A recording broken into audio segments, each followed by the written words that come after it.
So to start, I'd like to hear from you.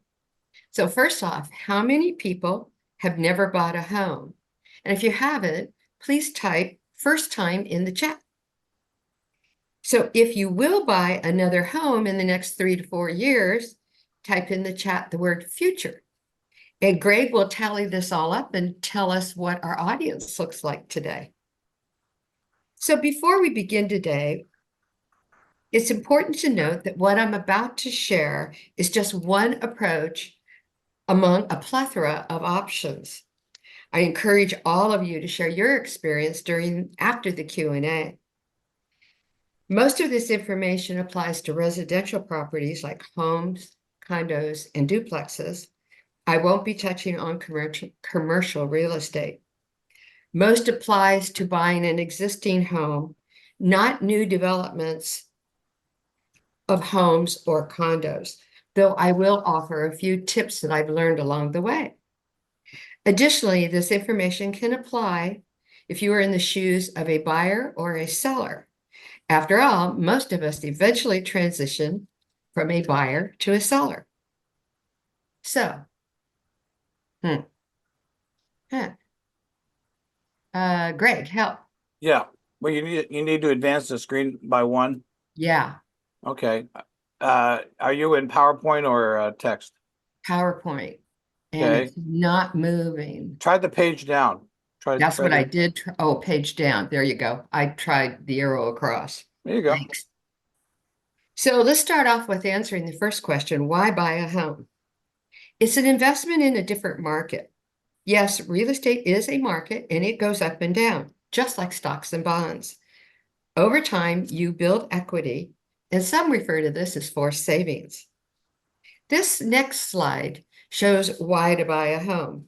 This is home ownership for over 60 years in the USA. It's not a straight line. I've owned 4 properties, and every one of them has been worth less than I paid for them at one time or the other. So let's slide back to more of what are the reasons you buy a home.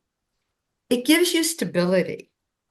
You won't have to move because the rent's going up again, or the landlord wants to sell, or move in a family member.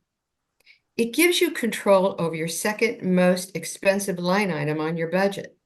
And just to remind everyone, taxes is the #1 spend, and your home is #2. You own your own space. Pride of ownership can be a valuable asset in life, both emotionally and financially. And as we talked about earlier, there are some federal tax benefits out there. And the feds define first-time home buyers as a person that has not owned a property for 3 years. So I'm counting on Way to bring us up to speed later on. There are some restrictions based on income and the size of the family. So depending upon your situation, you may qualify. And depending upon your situation, you may also have some tax deductions available. Sorry to say, I'm not a tax expert, so please consult your professional. Owning a home makes your retirement easier, particularly if your home is paid off. Owning property outright has a major impact on the amount of cash you need every month. Yes, along the way, you can see that owning a home brings both emotional and financial security. So I've broken the actual process down into 5 different steps. Step 1, the down payment, gathering up the money. Step 2, buyers need to figure out what they want.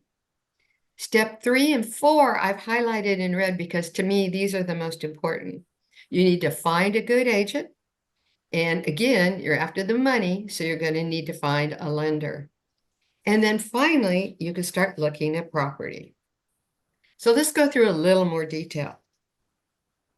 I get it. For one person, it's difficult to buy a home and gather up a down payment.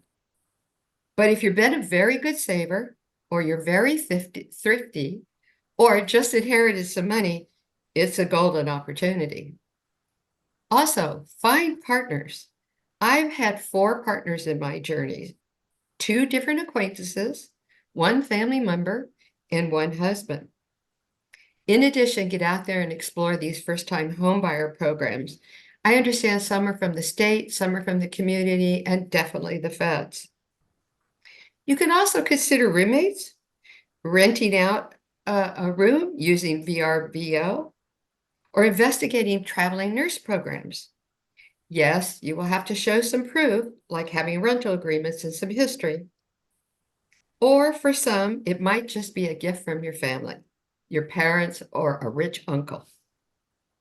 Be ready to be broke when you move in. You may have to give up eating out and switch to beans and top ramen. So the next step is for the buyer to be prepared. And for this one, I suggest you do a needs assessment. Sort out the must-haves from the would like to haves. Pick a location where you may want to live. You will become very familiar with the term location, location, location. But be realistic, stay practical, and flexible. You may need to make some concessions. But most of all, be prepared to stay in the home 5 years. If not, renting is better. Don't be in a hurry. This process could take 6 weeks or 6 months. But if it's right and you stumble into the best thing that's right for you, you want to be ready to move. Most first-time home buyers start off with a starter home and then move up. Over time, that creates equity. Maybe you even improve the property a little, and we call that sweat equity. Regardless, expect it to take 5 years or more. Now, new home buying is a little different. Builders have their own agents and usually pay them less commission, about 1%. Many builders also have lenders that can quote you a loan price. But no, builders do not cooperate with other agents, which simply means they won't pay commission to your agent. But the key here is to remember, they represent the builder, not the buyer. Okay, now we move on to one of the important ones, and this is finding your agent. So I'm going to spend a little more time here. I can't imagine doing this without an agent. For most of us, this is the largest financial purchase we make in our lifetime. Note, I said the largest, not the most important. In my opinion, that's who you marry. The vocabulary is unique and exclusive, making the process very hard to understand. The average person buys 3 homes in their lifetime, and by the time you get around to buying the second one, you've forgotten.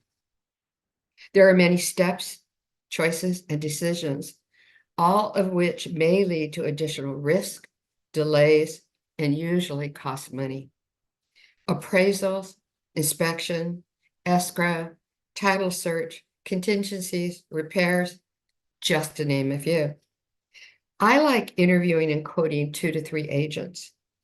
You are not just looking for an agent to help you buy this house today.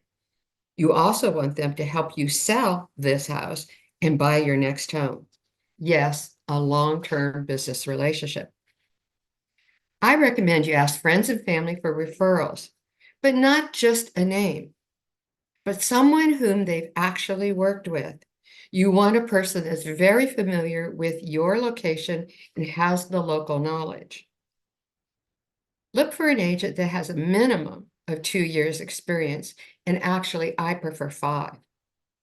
Today, you don't need an agent to help you find listings. Zillow does that. You do need an agent to help you negotiate and provide advice. Visit a branch office of a real estate firm in the area that you're searching.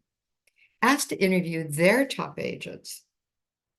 Test the agent with questions and evaluate their communication skills.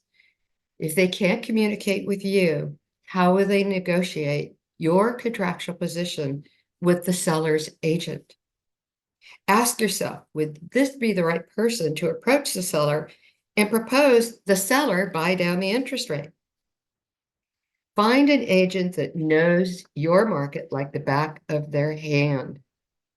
And don't forget those soft skills: problem solving, detail oriented, honest, and prompt. The right agent is critical in the early stages of buying, but also they have a network of people that will help you move through this very, very messy process. They know lenders, title companies, contractors, inspection people, termite folks. Yeah, just to name a few. Yeah, you're probably sitting back there saying, what's the cost for this? Well, totally, a typical commission is 6% of the selling price and is paid for by the seller.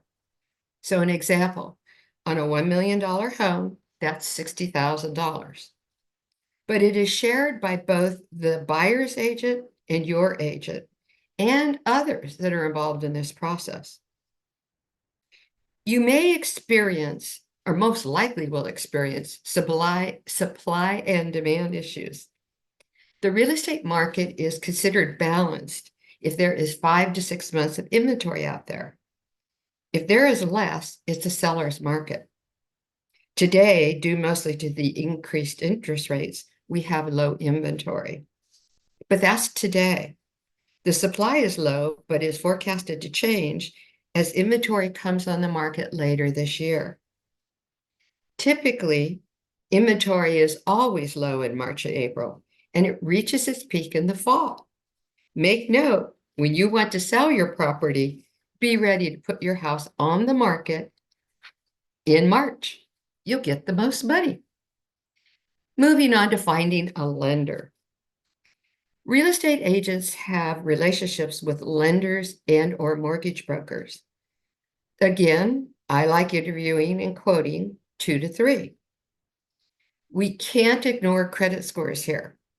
I'm told a minimum is 600, but you'll pay dearly a higher interest rate.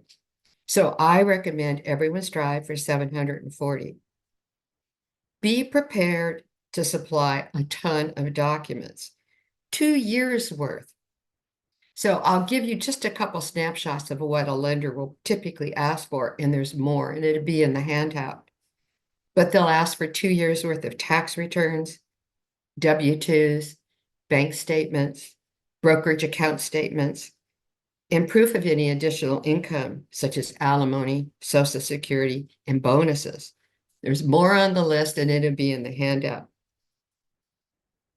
Basically, there are 3 places to go for money: mortgage brokers, institutional lenders, and private money. Mortgage brokers are companies that have access to more than one lender. Institutional lenders are typically your banks, JP Morgan Chase, Bank of America, US Bank. Credit unions kick in here, and also places like Rocket Mortgage, Quicken Loans, etc. Direct private money, usually the realtors have good channels for this, but lo and behold, I spotted one in my local newspaper the other day called Alliance Portfolio. Now, this is not a recommendation. I just saw the ad and kind of giggled to myself. Both lenders and brokers have more than one lending program. Make sure you ask and compare. Lenders lock these interest rates for 30, 45, and 60 days. But once they expire, the rates follow the markets. In this market, it may not pay to lock in a rate. Interest rates are forecasted to go down. There are fixed interest rates and variable interest rates. Make sure you review and understand the pros and cons of each type. Consult your agent, maybe your partners, and trust your parents. They probably have some experience here. It's a lot of money. Based on $1 million, a fixed rate loan for 30 years at 3%, if you carry it to term, will be $518,000. At 6%, it's $700,000 over the life of the loan. So there are 3 stages of loan approvals that I want to warn you about. There's pre-qualified, pre-approved, and full approval. So pre-qualified is when you go out and you give your financial data to someone and they review it and give you a note, and that's considered preliminary.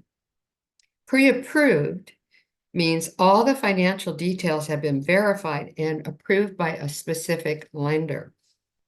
And then last but not least is full approval.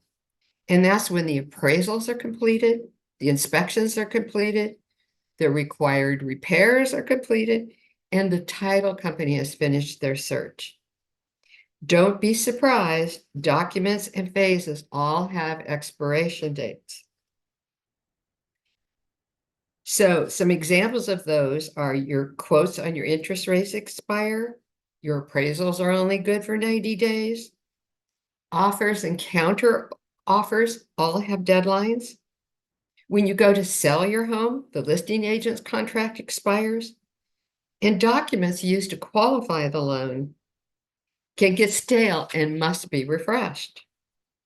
So now you're armed with a good agent and a good lender, and it's finally time to start looking at properties. So this is step 5, and it is the final and the end of this presentation. Remember, patience is key here. Whether it takes weeks or months, finding the right fit is well worth the wait. I prepared a handout that will have all these details, plus many more that was way too long to do in this presentation. So I've got a lot of tips and advice that I'll include in the handout.